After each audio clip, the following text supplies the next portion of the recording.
ખેડૂત મિત્રો, આ વર્ષે કપાસમાં રેકોર્ડ ઉત્પાદન લેવું છે તો સૌથી પહેલા સાચી વેરાયટી પસંદ કરવી ખૂબ જ જરૂરી છે, કારણ કે આજકાલ કેટલીક વેરાયટીઓ ઓછી મહેનતમાં પણ મોટા જીંડવા, વધારે ઉત્પાદન અને સારી કમાણી આપી રહી છે. તો આજે આપણે જાણીશું કપાસની એવી ટોપ વેરાયટીઓ વિશે જે ખેડૂતોની પહેલી પસંદ બની રહી છે. નંબર 1, કાવેરીની ખૂબ જ લોકપ્રિય કપાસ વેરાયટી ATM. ખેડૂત મિત્રો, આ વેરાયટી છેલ્લા કેટલાક વર્ષોમાં ખેડૂતો વચ્ચે ખૂબ જ લોકપ્રિય બની રહી છે, કારણ કે તેમાં મોટા સાઇઝના જીંડવા જોવા મળે છે. જીંડવાનો સાઇઝ મોટો હોવાથી એક જીંડવામાંથી વધુ કપાસ નીકળે છે, જેના કારણે ઉત્પાદન સારું મળે છે. આ વેરાયટીનો પાકવાનો સમયગાળો અંદાજે 165થી 170 દિવસ જેટલો રહે છે. મધ્યમથી લાંબા સમયગાળાની વેરાયટી હોવાથી સમયસર વાવેતર કરવું ખૂબ જરૂરી છે, જેથી પાક મોડો ન થાય અને શિયાળાની અસરથી બચી શકાય. જીંડવાનું સરેરાશ વજન અંદાજે 6થી 6.5 ગ્રામ જેટલું જોવા મળે છે, જે ઉત્પાદન વધારવામાં મદદરૂપ બને છે. છોડ સીધો, મજબૂત અને ઊંચાઈમાં સારો વિકાસ કરતો હોવાથી ખેતરમાં સારો સ્ટેન્ડ જોવા મળે છે. આ વેરાયટીમાં રોગપ્રતિકારક શક્તિ સારી હોવાથી ચૂસિયા જીવાત સામે સારું રક્ષણ મળે છે. વરસાદ, પવન અને વધુ પાણી જેવી પરિસ્થિતિમાં પણ છોડ મજબૂતીથી ઊભો રહે છે, જેના કારણે ડાળીઓ ભાંગવાનો પ્રશ્ન ખૂબ ઓછો જોવા મળે છે. ઉપરાંત વીણવામાં સરળ હોવાથી મજૂરી ખર્ચમાં પણ ઘટાડો થાય છે. નંબર 2, અજીત 155. ખેડૂત મિત્રો, અજીત 155 હાલમાં ખેડૂતોમાં ખૂબ જ લોકપ્રિય બની રહી છે, ખાસ કરીને બિનપિયત અને ઓછા પાણીવાળા વિસ્તારોમાં. આ વેરાયટીનો પાકવાનો સમયગાળો અંદાજે 140થી 150 દિવસ જેટલો રહે છે. ટૂંકા સમયની વેરાયટી હોવાથી શિયાળુ વાવેતર કરવામાં સરળતા રહે છે અને પાક સમયસર તૈયાર થઈ જાય છે. છોડની ઊંચાઈ અંદાજે 140થી 155 સેન્ટીમીટર જેટલી જોવા મળે છે. છોડ મજબૂત અને સીધો વિકાસ કરતો હોવાથી વરસાદ અને પવનમાં પણ સારી રીતે ઊભો રહે છે. આ વેરાયટીના મૂળ ઊંડા જતા હોવાથી પાણીની અછતમાં પણ છોડ જમીનમાંથી ભેજ ખેંચી લે છે અને સારું ઉત્પાદન આપે છે. જીંડવાનું વજન અંદાજે 5થી 7 ગ્રામ જેટલું રહે છે. જીંડવા કદમાં મોટા અને સારી રીતે ખુલતા હોવાથી વીણવામાં સરળતા રહે છે અને મજૂરી ખર્ચમાં ઘટાડો થાય છે. કપાસ હલવો, સફેદ અને સારી ગુણવત્તાવાળો જોવા મળે છે, જેના કારણે બજારમાં સારી માંગ રહે છે. પાન રૂવાટીવાળા હોવાથી ચૂસિયા જીવાત સામે કુદરતી રીતે સારું રક્ષણ મળે છે. ઉપરાંત બોલગાર્ડ 2 ટેકનોલોજીને કારણે ઈયળના ઉપદ્રવ સામે પણ સારું રક્ષણ મળે છે, જેથી દવાનો ખર્ચ ઓછો થાય છે. યોગ્ય સંભાળ અને સારા પોષણ સાથે આ વેરાયટીમાંથી ખૂબ સારું અને સ્થિર ઉત્પાદન મેળવી શકાય છે. વાવણની માટે મે થી જુલાઈ મહિનો ઉત્તમ માનવામાં આવે છે. 2 લાઇન વચ્ચે 4 ફૂટ અને 2 છોડ વચ્ચે 1.5 ફૂટનું અંતર રાખવું. જીંડવું બેસવાની શરૂઆત થાય ત્યારે બોરોનનો છંટકાવ કરવાથી જીંડવું મજબૂત બને છે અને ખરતું ઓછું થાય છે. એટલે બિનપિયત વિસ્તાર માટે અજીત 155 ખેડૂતો માટે એક ઉત્તમ પસંદગી સાબિત થઈ શકે છે. નંબર 3, રાશિ નિયો. ખેડૂત મિત્રો, રાશિ નિયો રાશિ સીડ્સ કંપનીની કપાસની એક વિશ્વસનીય વેરાયટી છે. આ વેરાયટીનો પાકવાનો સમયગાળો અંદાજે 150થી 160 દિવસ જેટલો રહે છે. હલકી, મધ્યમ અને કાળી જમીન ત્રણેય પ્રકારની જમીનમાં આ વેરાયટી સારી રીતે વિકાસ કરે છે. પિયત અને બિનપિયત બંને પરિસ્થિતિમાં સારું અને સ્થિર ઉત્પાદન આપે છે. આ વેરાયટીમાં મોટા ઝીંડવા જોવા મળે છે અને ઝીંડવું સારી રીતે ફૂટે છે, જેના કારણે વીણવામાં સરળતા રહે છે અને મજૂરી ખર્ચમાં પણ ઘટાડો થાય છે. છોડ છેલ્લે સુધી લીલો રહેતો હોવાથી પાકમાં સારો વિકાસ જોવા મળે છે. પાન પર વધુ રૂવાટી હોવાથી ચૂસિયા પ્રકારની જીવાત સામે કુદરતી રીતે સારું રક્ષણ મળે છે. આ વેરાયટીના મૂળ ઊંડા જતા હોવાથી પવન અને વરસાદમાં પણ છોડ આડો પડતો નથી. 2 લાઇન વચ્ચે 4 ફૂટ અને 2 છોડ વચ્ચે 1.5 ફૂટનું અંતર રાખવું. વાવણી માટે મે થી જુલાઈ મહિનો ઉત્તમ માનવામાં આવે છે. ખેડૂત મિત્રો, અત્યાર સુધીની માહિતી ઉપયોગી લાગી રહી હોય તો આ વિડીયોને વધુમાં વધુ તમારા ખેડૂત મિત્રો સુધી શેર કરજો, જેથી તેઓ પણ યોગ્ય કપાસ વેરાયટી પસંદ કરી શકે. અને વિડીયોને લાઇક કરીને આશીર્વાદ એગ્રો ચેનલને સબસ્ક્રાઇબ કરવાનું ભૂલતા નહીં. તો ચાલો ખેડૂત મિત્રો, હવે આગળની વેરાયટી વિશે જાણીએ. નંબર 4, સેરાટ. ખેડૂત મિત્રો, સેરાટ તુલસી કંપની દ્વારા વિકસિત કરવામાં આવેલી કપાસની એક ઉત્તમ વેરાયટી છે. આ વેરાયટી પિયત અને બિનપિયત બંને વિસ્તારોમાં સારી રીતે અનુકૂળ રહે છે. છોડ મધ્યમ ઊંચાઈનો અને ભરાવદાર જોવા મળે છે, જેના કારણે પાકમાં સારો વિકાસ થાય છે. જીંડવાનું વજન અંદાજે 5થી 6.5 ગ્રામ જેટલું રહે છે. ઝીણવા સારી રીતે ફૂટતા હોવાથી વીણવામાં સરળતા રહે છે અને વજનદાર કપાસ મળે છે. પાન પર વધુ રૂંવાટી હોવાથી ચૂસિયા પ્રકારની જીવાત સામે કુદરતી રીતે સારું રક્ષણ મળે છે. પાણીના ભરાવાવાળા વિસ્તારમાં પણ આ વેરાયટી સારી કામગીરી આપે છે. છોડ છેલ્લે સુધી લીલો રહેતો હોવાથી પાકમાં સારો ભરાવો જોવા મળે છે. ખાસ કરીને મધ્યમ અને સારી જમીનમાં આ વેરાયટી ઉત્તમ પરિણામ આપે છે. નંબર 5 મંતવ્ય એક્સપોર્ટ.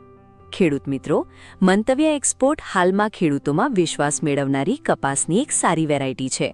આ વેરાયટીનો પાકવાનો સમયગાળો અંદાજે 150થી 160 દિવસ જેટલો રહે છે.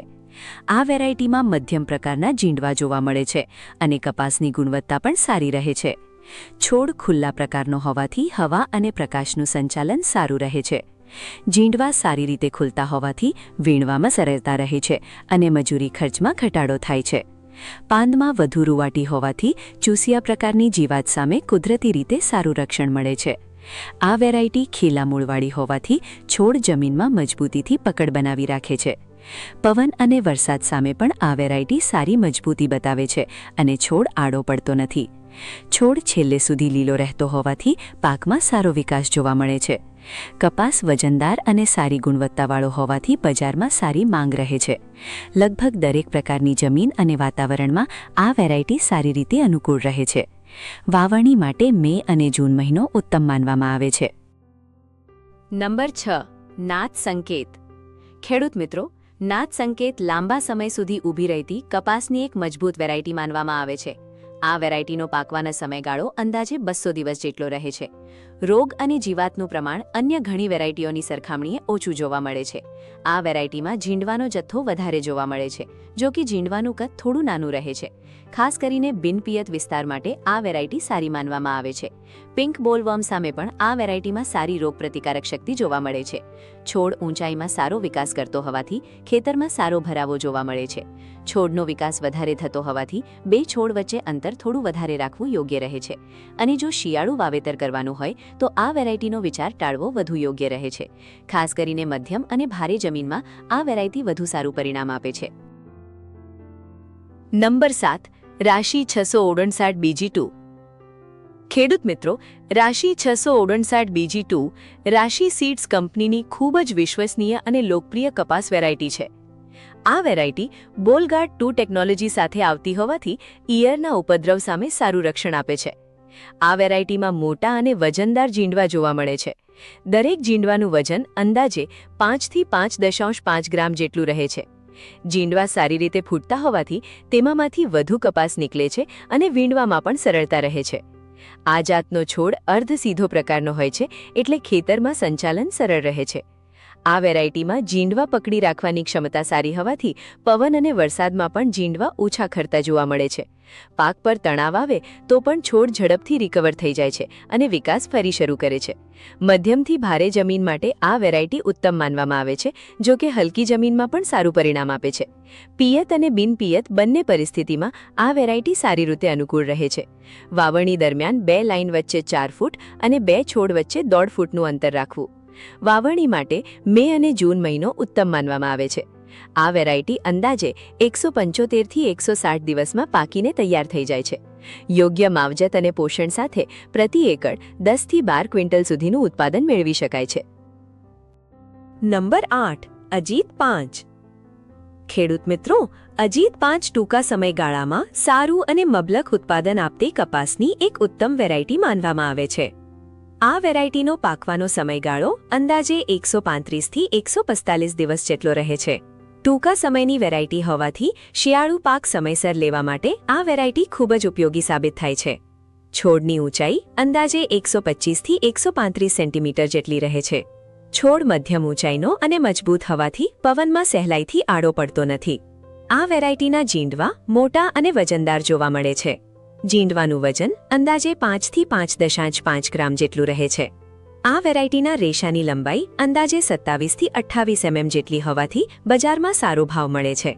આમાં જીનિંગ ટકાવારી અંદાજે 38 થી 39% સુધી જોવા મળે છે, જેના કારણે રૂનું પ્રમાણ વધુ મળે છે. મોલો, મશી, તળતળિયા અને થ્રિપ્સ જેવી ચૂસિયા જીવાત સામે પણ આ વેરાયટી સારી સહનશક્તિ ધરાવે છે. આ વેરાયટીમાં પાન લાંબા સમય સુધી લીલાછમ રહે છે અને પર્ણલાલીની સમસ્યા ઓછી જોવા મળે છે. ઓછો વરસાદ અથવા પાણીની ખેંચ જેવી પરિસ્થિતિમાં પણ આ છોડ તણાવ સારી રીતે સહન કરી શકે છે. બિનપિયત વિસ્તારમાં પ્રતિ એકર 12થી 15 ક્વિન્ટલ સુધી અને પિયતની સગવડ હોય તો 18થી 20 ક્વિન્ટલ સુધીનું ઉત્પાદન મેળવી શકાય છે. વાવણી માટે મે થી જૂન મહિનો ઉત્તમ છે અને બીજા પાક તરીકે જુલાઈ અથવા ઓગસ્ટમાં પણ વાવી શકાય છે. નંબર 9. જય ભેરી. ખેડૂત મિત્રો, જય ભેરી રોયલ સીડ્સ કંપનીની કપાસની એક ઉત્તમ વેરાયટી છે. આ વેરાયટી પિયત અને બિનપિયત બંને પરિસ્થિતિમાં સારી રીતે અનુકૂળ રહે છે. છોડ વધુ ડાળીઓવાળો અને ઊંચાઈમાં સારો વિકાસ કરતો જોવા મળે છે. આ વેરાયટીમાં મોટા જીંડવા જોવા મળે છે. જીંડવાનું વજન અંદાજે 6 થી 6.5 ગ્રામ જેટલું રહે છે. જીંડવા સારી રીતે ફૂટતા હોવાથી વીણવામાં સરળતા રહે છે અને મજૂરી ખર્ચમાં પણ ઘટાડો થાય છે. ચૂસિયા પ્રકારની જીવાત સામે આ વેરાયટી સારી સહનશક્તિ ધરાવે છે. મધ્યમ અને ભારે જમીન માટે આ વેરાયટી વધુ અનુકૂળ માનવામાં આવે છે. પાણીની ખેંચ જેવી પરિસ્થિતિમાં પણ આ વેરાયટી સારી રીતે ટકી રહે છે અને પાકમાં સારો વિકાસ જોવા મળે છે. નંબર 10. તડાકા. ખેડૂત મિત્રો, તડાકા કોહિનૂર સીડ્સ કંપનીની કપાસની એક ઉત્તમ વેરાયટી છે. આ વેરાયટી રસચૂસ્યા પ્રકારની જીવાત સામે અત્યંત સહનશીલ માનવામાં આવે છે. આ વેરાયટીમાં મોટા જીંડવા જોવા મળે છે. એક જીંડવાનું વજન અંદાજે 5 થી 6 ગ્રામ જેટલું રહે છે. જીંડવા સારી રીતે ફૂટતા હોવાથી વીણવામાં એકદમ સરળતા રહે છે અને મજૂરી ખર્ચમાં પણ ઘટાડો થાય છે. પાણીની ખેંચ અને તણાવ જેવી પરિસ્થિતિમાં પણ આ વેરાયટી સારી રીતે ટકી રહે છે અને ઊંચું ઉત્પાદન આપવાની ક્ષમતા ધરાવે છે. વાવણની દરમિયાન 2 લાઇન વચ્ચે 4 ફૂટ અને 2 છોડ વચ્ચે 1.5 ફૂટનું અંતર રાખવું. વાવણી માટે મે થી જૂન મહિનો ઉત્તમ માનવામાં આવે છે. તો ખેડૂત મિત્રો, આ હતી કપાસની ટોપ 10 બેસ્ટ વેરાયટીઓ જે ખેડૂતો વચ્ચે ખૂબ જ લોકપ્રિય બની રહી છે. હવે તમે તમારી જમીન, પાણીની સગવડ અને વિસ્તાર પ્રમાણે યોગ્ય વેરાયટી પસંદ કરી શકો છો. જો તમને આ માહિતી ઉપયોગી લાગી હોય તો વિડીયોને લાઇક કરો, તમારા ખેડૂત મિત્રો સાથે શેર કરો અને ચેનલને સબસ્ક્રાઇબ કરવાનું ભૂલતા નહીં. આવી જ ખેતીવાડીની સચોટ અને ઉપયોગી માહિતી માટે જોડાયેલા રહો આશીર્વાદ એગ્રો સાથે. ફરી મળીશું નવા વિડીયોમાં. રામ રામ ખેડૂત મિત્રો.